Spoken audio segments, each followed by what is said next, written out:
What's up, everybody? My name is Joe Brown, and this is Heresy Financial. The Federal Reserve just showed their hand. As interest rates have been falling and new home listings have been increasing, the Federal Reserve jumped at this chance to try and prove to everybody that they have no hand in creating housing bubble. In fact, trying to claim the opposite. And so today we are going to talk about what everybody is missing about the real estate crisis that's coming and how many people are unknowingly and unnecessarily making themselves vulnerable to this new crisis. Ready? Let's dive in.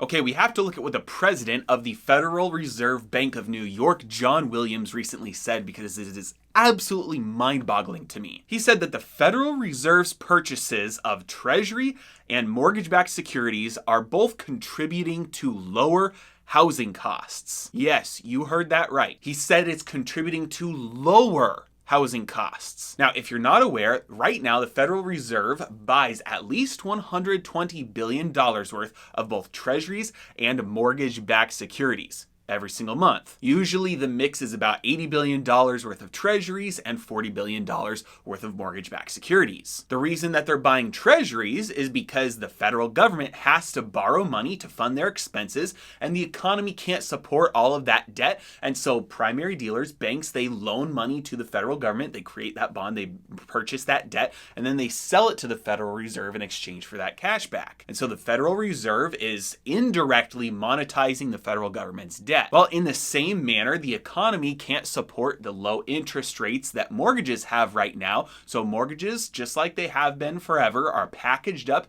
creating mortgage-backed securities. Those are sold off to the Federal Reserve. Now, despite the lunacy of this statement that the Federal Reserve is contributing to more affordable housing by keeping mortgage rates suppressed by purchasing mortgage-backed securities and treasuries, because those are both tools that keep interest rates low, there is a tad bit of truth to it, just as there is with any lie. And here's what I mean by that. Interest rates are back down right now near record lows, and listings of new homes for sale have been increasing recently. Because of this, it seems like a lull in the housing market has arrived. So if interest rates go down and prices stay steady, that does technically mean that the affordability of homes is up. Because if you can afford $2,000 for your monthly mortgage payment and the interest rate is 4%, you could borrow $419,000. But if interest rates fall to 3%, that $2,000 monthly payment would fetch you a home price of $474,000, which means that if the home prices don't increase from $419,000 to $474,000, then a drop in interest rates from 4% to 3% would mean that your payment could go down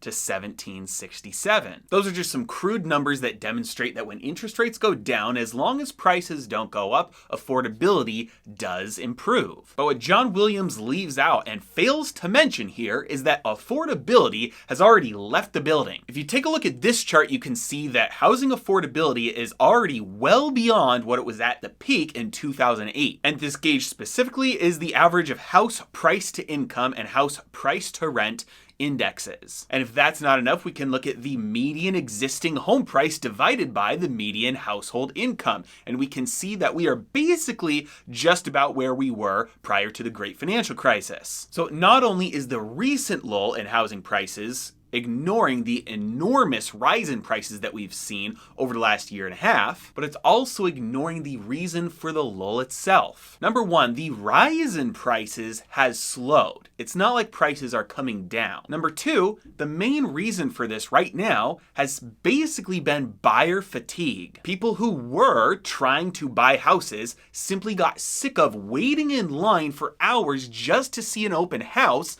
putting in offers $10,000, $20,000, $30,000 above asking price, waiving the inspection contingency just to get outbid by a cash buyer who would close within 5 days. Said another way, the current lull has not happened because of low interest rates, but despite low interest rates. Despite the fact that people can afford larger mortgages than they've ever been able to due to the low interest rates, buyers have given up trying because they're getting outbid by cash buyers also known as investors. And that's the main issue here, that we're starting to get a glimpse of what the real housing crisis is going to be moving into the next couple of years in this country. It's not what people are expecting. Everybody is looking for 2008 to happen again, which means it's not going to happen again. Yes, there is a crisis, but it's a different type of crisis this time. Buyers are backing away. They're waiting for prices to come down. In a recent survey, 64% of people said that it's a bad time to buy right now, and 77% of them said that it's a good time to sell. This is not what you see at the top of a bubble.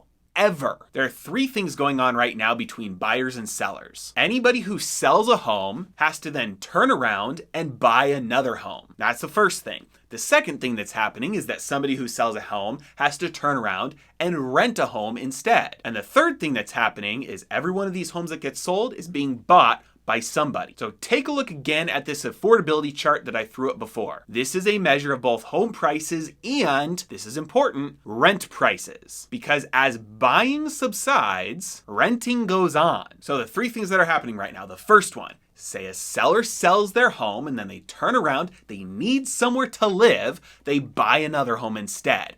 Guess what that does to the supply-demand dynamics that are going on right now?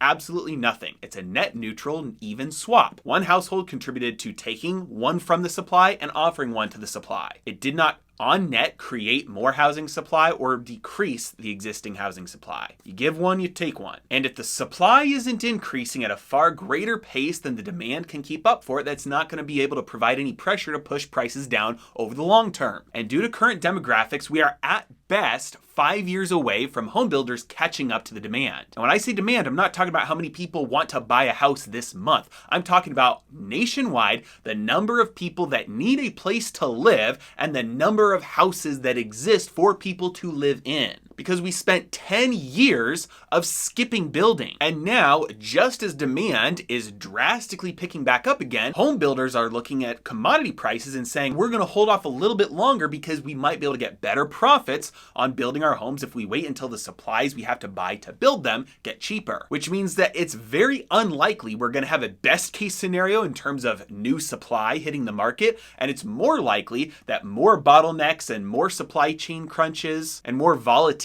or prices rising in commodity prices, the supplies you need to build homes, causes it to be potentially decades before supply catches up to demand. So that's scenario one. If every seller who sells has to turn around and buy a home instead. It doesn't do anything to solve the supply issue because they still have to have somewhere to live. And you're saying, wait, but what if that seller doesn't turn around and just buy another home? What if they rent instead? That is situation two. That's where if we get a flood of people selling homes that all go to rent instead. Well, guess what? Just like anybody, they still have to live somewhere. So this will help the supply issues. There will be a ton of homes selling, but you're going to get a flood of new renters. And as we saw, this home affordability index already shows that between home prices and rent prices, we're already above 2008. And if everybody in the nation decides to sell and rent instead, that's not going to do anything to average affordability. It's just going to push rent prices through the roof. Not only that, but rents tend to lag home prices. And since we've seen a drastic spike in home prices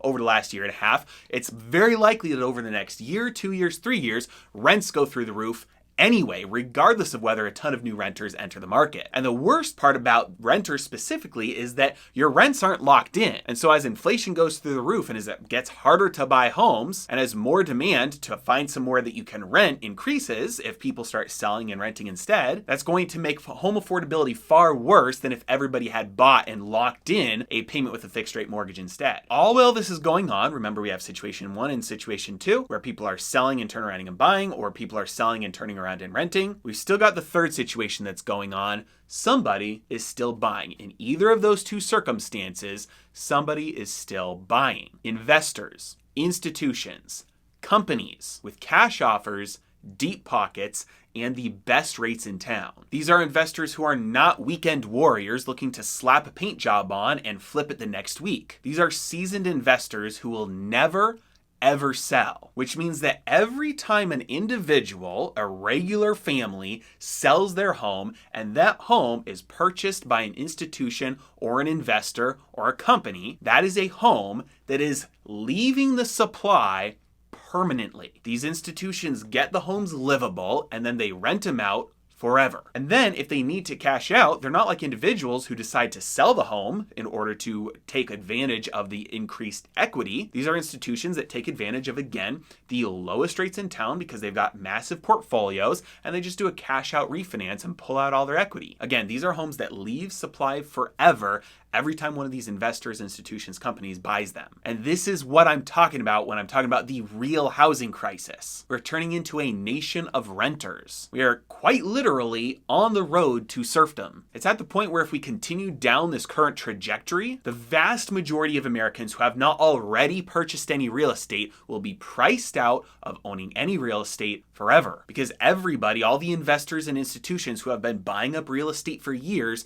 they're going to continue buying up real estate right now and for the next few years. And again, supply that will never come back onto the market. And home builders aren't building enough new supply to meet up with the current demand. So is there a lull in prices right now? Yes. Is there a breath of fresh air because there's new listings hitting the market and they're not getting snapped up in 5 minutes? Yes. And are interest rates still at record lows? Absolutely. To me, this looks like an opportunity, almost like the eye of the storm. Because if everyday people own 2 or 3 homes that are empty and they can't afford the mortgages and banks are trying to get them to purchase another house on top of the 3 they already can't afford, and they're just months away from being paper millionaires, that's a bubble. But if most everyday Americans are saying it's a bad time to buy, and most everyday Americans are saying it's a good time to sell, and people are renting right now waiting for home prices to come back down so that they can buy them at a discount, and big money, smart money, is just still buying, any reprieve, any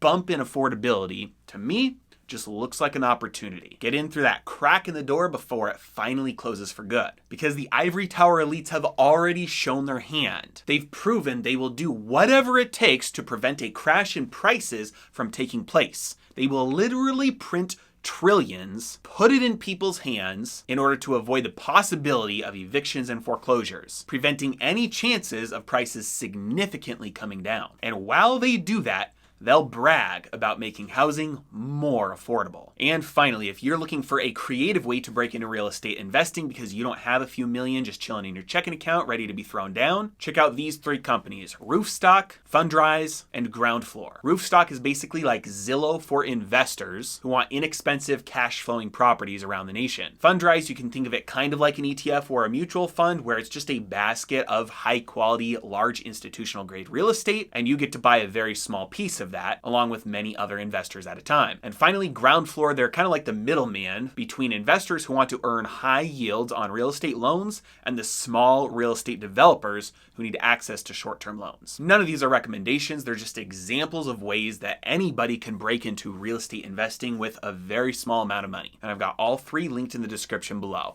As always, I really appreciate you guys. Thank you so much for watching. Have a great day.